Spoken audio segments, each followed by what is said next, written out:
President Trump just demolished Doug Jones. He would be a disaster.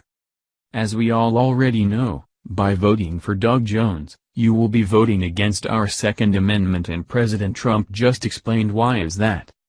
On Sunday, President Trump took to Twitter to explain a bit further why Doug Jones is bad for our Second Amendment. However, one more fact is probably known by the majority of the readers, and that is that Democrat Doug Jones, as Roy Moore's main opponent, is running for the Senate seat in the state of Alabama.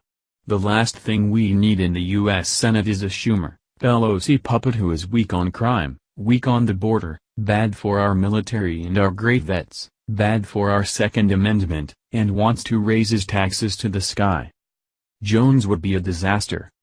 Via Breitbart. On November 21, Breitbart News reported that Jones has been mum on his gun positions, but that has not prevented reporters from learning that he supports more gun control for gun shows. The Washington Post reported Jones saying that expanding background checks to gun shows would be helpful. Jones' overarching belief is that the Second Amendment has limitations. Moreover, he also believes that every natural right protected by the Bill of Rights is limited and open to government regulation.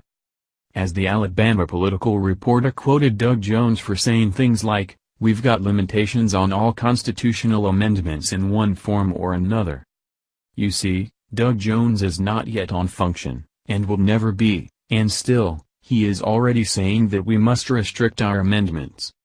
This is bad politics, Jones, especially from a Senate candidate like himself. By voting for Doug Jones, you are voting for restrictions, political correctness, anti-First Amendment, anti-Second Amendment, and who knows anti-how many amendments.